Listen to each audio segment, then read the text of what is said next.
Good afternoon, everybody, and welcome to Stambaugh Ness's webinar this afternoon. Cybersecurity, what every CEO should know. Phil Keeney is here with us today presenting for us. He is the Director of Technology Solutions at Stambaugh Ness. He is going to walk through the presentation just after a couple housekeeping items that I will go over. We have two polling questions in here this afternoon, and just a simple yes or no for one of them, and then a multiple choice for the next. We don't need to hit a certain percentage because we are not offering CPE credits today. And if you have any questions, please drop them into the questions panel of the GoToWebinar pane, as we do not monitor the chat box. You can also find the handout, which is the presentation that Phil will scroll through here in the handout section. Without further ado, I will pass it over to Phil. All right. Well, thanks, Kaylee. I appreciate it, and welcome everyone. I appreciate everyone jumping on the webinar, and I will be cognitive of your time. We have about 30 minutes here. We do have, like Kaylee mentioned, two polling questions, and I'll open it up at the end for questions, and you can certainly post them in the box there, and I'll try to address as many as I can at the end. If we don't get to those questions, feel free to make sure you post them on the comment section within the survey. So we'll get started here, and I can certainly speak for hours on this topic, as I've done before. But like I said, we have about 30 minutes, so I'll try to, give you as much value here as I can within the time that we have. So first and foremost, as we look at cybersecurity, it's definitely a hot topic, and it's not a day that goes by that you take a look at the news in the morning and there's something trending in there regarding cybersecurity. And now, specifically, there's a lot of hype revolving around the GDPR component, which went into effect here in May, and that's just really understanding how we secure personal data, and that's coming out of the European Union. So what we're going to discuss today, and again, I don't like just having PowerPoints stuck in front of somebody and a whole bunch of statistics in there, because at the end of the day, from a statistical standpoint, yes, we know cybersecurity is a valid threat. Yes, we know that it's going to continue to trend. Yes, we know that it's up, 30, 40, 50% year over year, and it's going to continue that way as we look at the Internet of Things and everything becoming connected and mobile applications becoming more relevant in the workplace. So what I want to accomplish today is for you guys to walk away with, how do you measure cybersecurity effectiveness? I want to discuss effective tools to combat cybersecurity crime and trends to look for in 2018 and beyond. What are the Gartner reports? So what are some of the other reportings out there? What are they saying that we need to be looking at as businesses here throughout the next 6 months to a year and a half?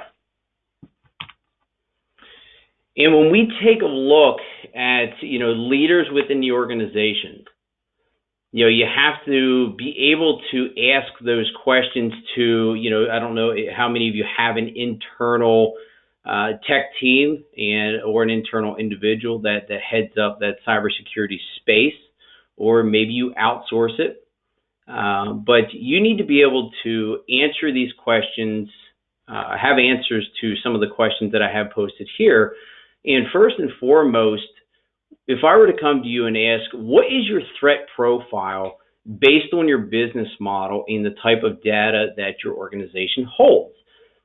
You as a CEO should have a high-level knowledge or a high-level response to that question. The days are gone, and I hate to tell you this, years past, the leaders or CEOs of organizations, they used to hand all that stuff off to their outside IT contractor or their internal IT support. Hey, you know what? They take care of that. Not really involved in that. They are making sure that our security is in place, and I trust them. That's great, fantastic. But in today's day and age that we live, there's so many more ramifications that fall or align with your organization now that you as a CEO need to understand not only, you don't need to understand the deep dive, but you at least need to understand what your threat profile is, any compliance factors that you need to be aware of, et cetera. So for the first one there, we have to take a look at that. Not all systems and data are created equal. One of the things we have to evaluate and understand that in an increasingly digitized world, that protecting everything is not an option. Therefore, you need to prioritize that data. That same thing aligns with, again, for those that are aware of what they call the GDPR, Global Data Protection Regulation, it's a directive that came down through the European Union that really stated that if you house, hold, collect any data from an individual that's part of that European Union, you need to classify. You need to show what type of disaster recovery classification you have on that information that you're gathering. So, understanding and prioritizing the data that you have is becoming increasingly important for that organization. Secondly, does your cybersecurity strategy align with your threat profile? Well, first if you don't have a threat profile, or if you don't understand it, how can you create a cybersecurity strategy? So define your threat profile through what we would call a gap analysis. Then build that strategy that aligns with that business model. And I always tell customers when they come through and they say, well, how do I do this? I always say, understand your business, understand the data, because at the end of the day, cybersecurity would be irrelevant if we didn't have data. If data wasn't, if you didn't have it in 2, 3, 4, 5, or 10 different locations on different devices across, the different parts of the country, if we didn't have data that's now being spread out across tons of nodes, this conversation would be irrelevant. But what we need to understand is understand your business model and build a cybersecurity strategy around that. Thirdly, here, have you identified areas of threats through that gap analysis? What that gap analysis does, it allows you to understand where your shortcomings are within your organization. Your firewalls, your operating systems. Do you have warranties on most of your hardware? Do you have a lot of legacy in place? How is e-commerce being handled? How are credit cards being handled from a PCI perspective? So these are areas that you need to evaluate, and the easiest component of that from an evaluation perspective is through a gap analysis. Thirdly here, the fourth thing is, what percentage of your IT budget is dedicated to cybersecurity? And to be honest with you, that's a common question that we get across the board, not only on the cybersecurity front, but also on the IT front. Well, what is my budget? I don't really have a budget.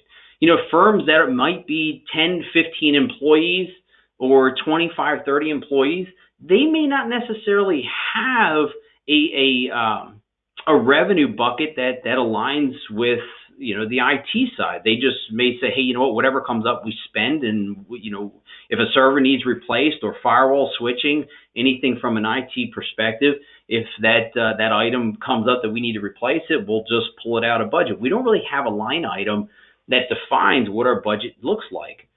And when it comes to cybersecurity, what we tell customers is, don't focus on the ROI. Focus on what we call and I call it the RONI, the RONI, and that's the risk of not investing. Because for a lot of organizations, from a cybersecurity perspective, yes, hey, we think we're being protected, we think we have our disaster recovery plan in place, but how do we really put a dollar sign or a dollar amount on that? We haven't really experienced the breach. And the comment that I always make is, it's not a matter, and we've all heard this before, it's not a matter of if it's going to happen, it's a matter of when. And that new concept, and again, I say new concept, some people think it's a new concept when you tell them, but it's the risk of not investing. Can you afford to have a breach? Can you afford for your organization to be, out of networking for 24 hours? And it's not only the dollar amount that you're risking, it's also, and this is at the CEO level, you're also risking market exposure. The last thing you want to do is be in the news. But when we look at the percentages here, standard industry rate from a cybersecurity perspective is 9.8 to 13.7% of your annual IT budget needs to be allocated to cybersecurity alone. And I'm telling you right now, this is only going to increase. So make sure that you at least have something there to allocate to cybersecurity. And, fifthly here, what is your tolerance rating based on the NIST risk matrix? And some people say, well, what is NIST? NIST, how do I find out what that is? How do I tell my IT team to, base our tolerance rating off of NIST? Well, NIST it's the National Institute for Standards and Technology. And I'm telling you, in the cyberspace, it is the go-to standard for really understanding what your IT environment needs to look like from a cybersecurity perspective. And one of those, if you look at it from a breakdown component, the subsections of the NIST requirements, is typically Section 800-171 that really goes into detail as to what you need to do to secure your infrastructure. And we deal with a lot of organizations in many different markets or industries that are aligning themselves with the NIST risk matrix. And manufacturers are ones that play in this pretty heavy as they work with Department of Defense or government contracts. They're currently being, I wouldn't call it an audit, but they're being evaluated through typically through a company called ExoStars. And if they don't pass that evaluation, they do not obtain those contracts, those government contracts. And lastly here is how do you become anticipatory and predictive versus reactive and not really understanding, okay, what's the next year hold for me? And I'm telling you right now, Stambaugh Ness is going through this, and it's something that we are at the forefront from, and it's just being an anticipatory organization and future ready. And this last category falls into artificial intelligence and machine learning. Become an organization that can anticipate issues before they arise. And what I mean by becoming anticipatory is look at those hard trends like data regulation. The more the internet is connected, the more data regulation, the more laws are going to go into place, just like GDPR and some of the other cybersecurity regulations that are coming down from the government on how information is being transmitted and passed around. Mobile applications, cloud computing, and cloud storage, these are trends that are linear and they will not go away. They're only going to continue to increase.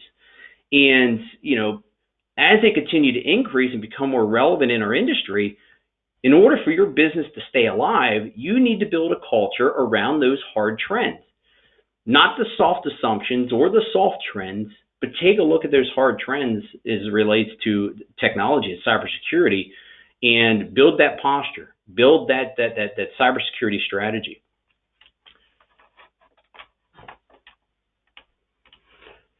So next here we have a polling question. And Kaylee, I will let you run the poll. So if you could just take we'll give it 30 seconds or so here. It shouldn't take very long. It's literally a yes or no. But have you completed a cybersecurity assessment in the past 2 years?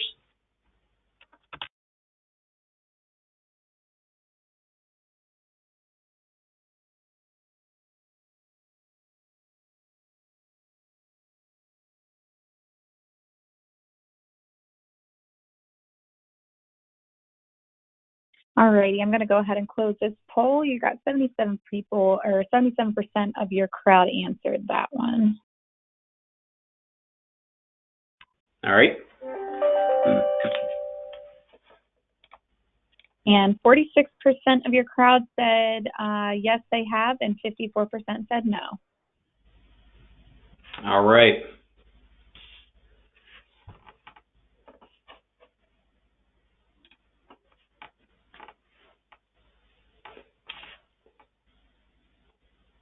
All right, so out of the poll here, we have had 46% that had said yes, they completed a cybersecurity assessment. 54% said no. So, obviously we can see here that there is a shortage in organizations that maybe it could be, an understanding component of what needs to happen. Is it budgetary? Is it something at the leadership level that just needs fine tuned just from a learning or a teaching perspective? And these are some things that I'll walk through here in a little bit as to why cybersecurity strategy initiatives tend to fail.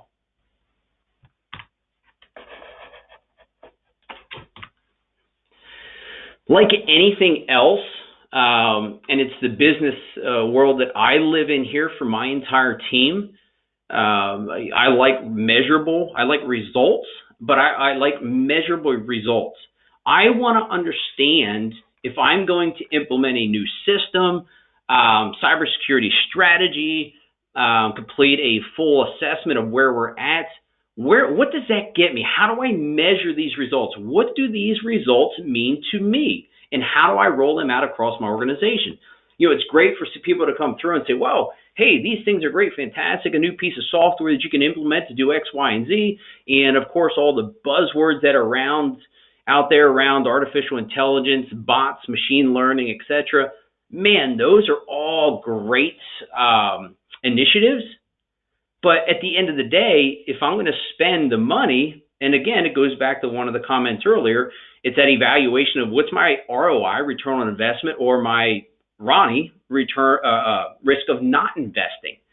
And these are things that I evaluate, and I like to see measurable results. And from a cybersecurity perspective, I'm telling you right now, there's a tool out there. It's an artificial intelligence tool.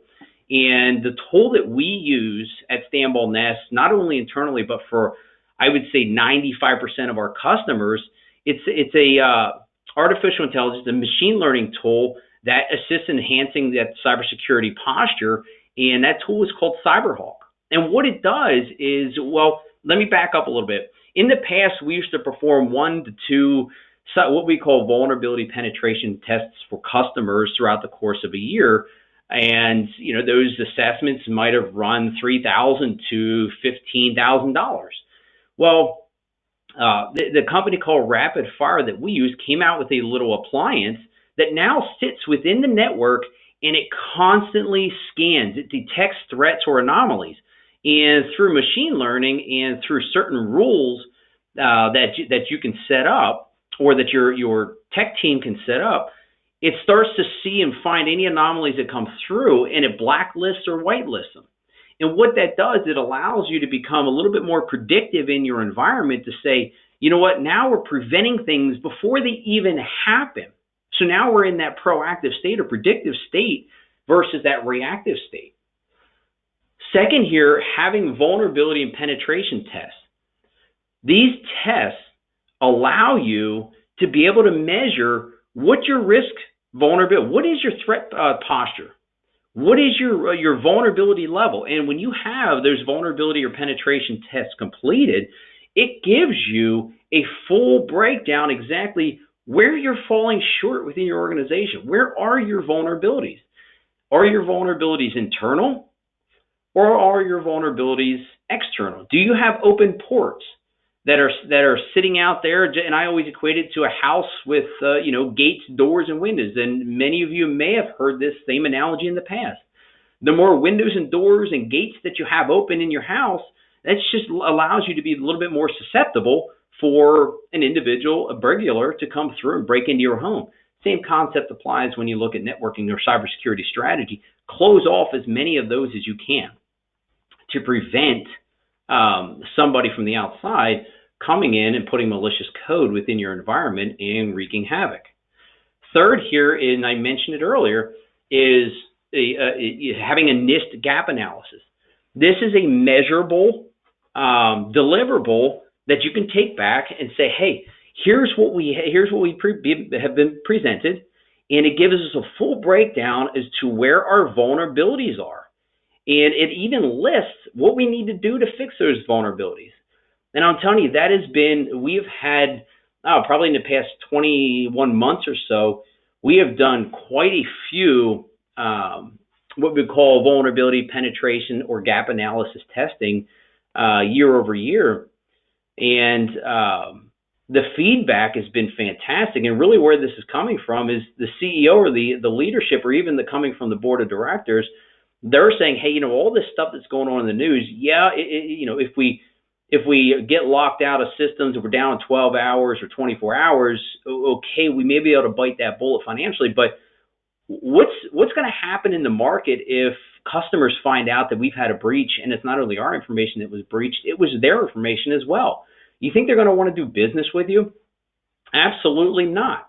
So it's really peace of mind for a lot of those business owners and board of directors to say, hey, let's have a gap analysis completed, see exactly where we're falling short, and what's the remediation look like. And lastly here, another measurable result that we have found very valuable is awareness training. And I always say, if it weren't for staff, if it weren't for employees, we would probably reduce the amount of cyber issues within our infrastructures by 95%. And some people come to me and say, well, let's just remove all staff and put bots and applications and processes in place. I said, well, that's not quite possible. But there's a piece of software out there called Know Before, and you'll see it on one of the other slides here. It's KNOWBE, the number 4. And it's IT base. It's basic IT cybersecurity awareness training. What to look for when a phishing campaign comes through email. How do you decipher malicious content? And the great thing about this awareness training is it allows the executive team leadership to see, yes, we understand at the top level, but do our staff, and they're the ones that are clicking on emails and downloading stuff they shouldn't be in most cases. This allows you to get a good insight as to what type of training do you need for your staff. The next slide here, perimeter security versus resiliency. I always use the moat, the castle analogy, and a lot of organizations in the past used to secure and some still do, they spend a lot of time securing their perimeter. And what I mean by that is, you have all of your what they call VLANs within your switching, your firewalls in place, all types of encryption. And at the end of the day, my goodness, you got to jump through so many hoops to get out to even do your work. And the focus now, and I wouldn't even say the focus now, the focus has shifted from perimeter security to resiliency. Perimeter security is still valid, very, very important. But at the end of the day, it's how do you become resilient? How do you bounce back in the event that you have a breach? And that comes into play here through multi-factor authentication, artificial intelligence tool sets that perform that real-time vulnerability scanning via, like I mentioned earlier, the Cyberhawk appliance. I'll touch here on number 3 then in a little bit, but hard drive encryption. Folks, all Windows 10 machines now have the automatic hard drive encryption built into their hard drives. And it's not an additional cost. It's free. It's just you have to utilize it. Make it a part of your culture, your policies that you put in place. Because at the end of the day, it's again goes back to that risk of not investing. Having what they call IDS and IPS.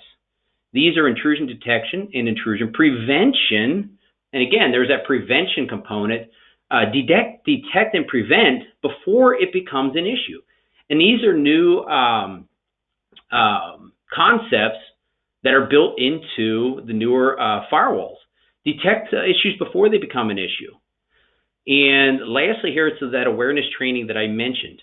In order to become resilient, train your staff, have them understand what to click on, what not to click on. If they're not quite sure, if they question it, don't even think about it. Kick it to IT. Let IT throw it into a sandbox and deal with it. And again, that piece of software is called Know Before. It's relatively inexpensive when you look at maybe $23, $24 a year per user or per license. And you don't need everybody to have a license. You can pick and choose. Number 3 there, that tested disaster recovery plan. That's your resiliency.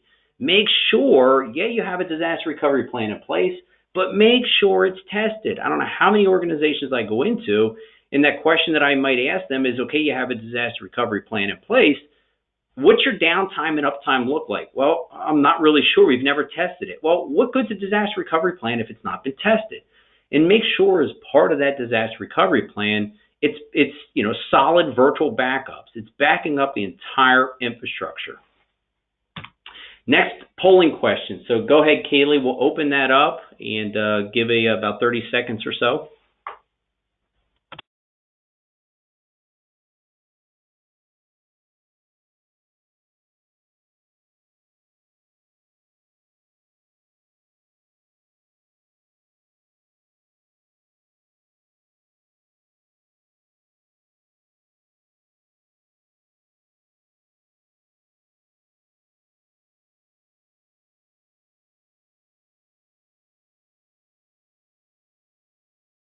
Alrighty, I'm going to close this down here and share it with the group. 18% say budget constraints, 36% say lack of internal expertise, and 45% of the crowd say lack of top-level direction or buy-in. Thanks, Kaylee. And I tell you, the interesting component to this, based on all these that I've done before and interacting with C-level to have them understand the importance of having a cybersecurity strategy, I would say most of it comes down to the two that most everybody within the polling had chosen, which was the lack of internal expertise and the lack of top-level direction and buy-in. And folks, this is where everything in the business starts with. It's buy-in at the top level to roll those initiatives down. Just like at Stambaugh Ness, I mean, our cybersecurity policy strategies that we have are initiative to become future ready with, being an anticipatory organization. These are all things that if we didn't have top level buy-in, they wouldn't go anywhere. And you as the CEO and leaders of your organization, you have to be the driver. And for the lack of internal expertise, it's like anything else that, knowledge is key.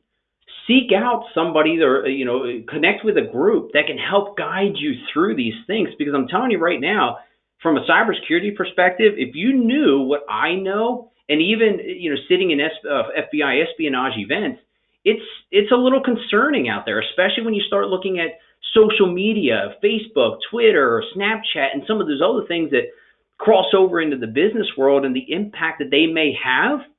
It is concerning.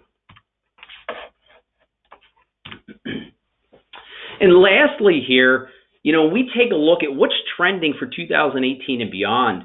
There's a concept out there called fileless techniques. In the past, and it's still there, that an email might come in, has an attachment to it, and it's what they call an executable, where once that executable is clicked or that link is clicked, that's where the malicious code gets embedded. Well, what's happening now is called fileless techniques. And what this is these are executable files that the antivirus solutions can no longer scan, because that malicious code or launching scripts are now being launched directly from memory. Therefore, there aren't any files for the antivirus to scan, which then leaves the open question as to, okay, well, how do I stop these attacks then? My antivirus solution, which is supposed to be there to help me, isn't even doing any good. And that's why implementing, the artificial intelligence component, implementing a culture that has awareness training in there, understanding the difficulty of securing your perimeter and moving towards a concept of how do we become resilient. Yes, I understand the costs for deploying the firewalls, the switching, the VLANing of those switches, making sure that we have warranties, patching up to date, etc. But let's take a strategy that focuses on becoming resilient. What is our backup policy? And when we take a look at the regulation component, regulation continues to increase, and that's something we were looking at with our firm, becoming an anticipatory organization. What do we see in the next X amount of months or even years that will not change? Just like with the hoverboards, etc., that came out. Now that because they're catching on fire, there's more regulation that's being alive, because there's always additional applications. If you look down the last one here, mobile apps are being developed at such a rapid pace that it's hard for the developers to continually stay on top of appropriately managing those software updates, which then leaves you open to vulnerabilities. When you have Adobe, Java, Flash, and some of those other components that the third-party softwares that you have to run your PC, you got to make sure that you have a solid plan in place to make sure that security patches, updates are pushed out. So making sure that we're evaluating and looking at these trends that, the fileless techniques, we're going to have more difficulty securing that perimeter. So you need to take a look at it becoming resilient. Take a look at the regulation and what's trending. How's it going to impact your organization? What do you need to be compliant with? Is it ITAR, FISMA, PCI, HIPAA? There's a ton of compliance factors that fall in there as well that you need to know as a CEO. How does this impact my organization? And again, like I said, I could go all day long on this for hours, but I only had 30 minutes, and we are at that 30-minute time frame. So I'll take a look here, see if there are any questions, which I don't have any questions at the moment. So either I hit the mark and made it clear, or I've confused everybody and you're not quite sure where to go. But feel free, when you fill out that survey, post any questions. If you're not sure of where to go, just like some of the 36% mentioned the lack of expertise. Folks, you have my email address. It's right here in front of you. Feel free, ping me, email, call. I am available, and that's why I tell you don't have to be a customer or client of ours. If you're just unsure of where to go, it's all about relationships.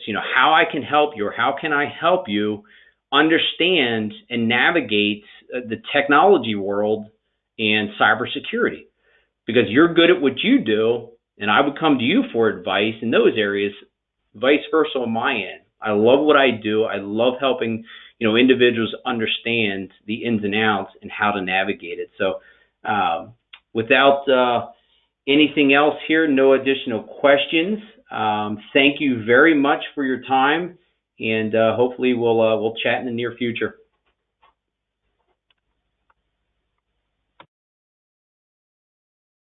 All right, everybody. Thank you so much for joining us. There is a survey at the end, so if you do have any questions, please drop them into that survey, and we will catch you next time. Have a great day.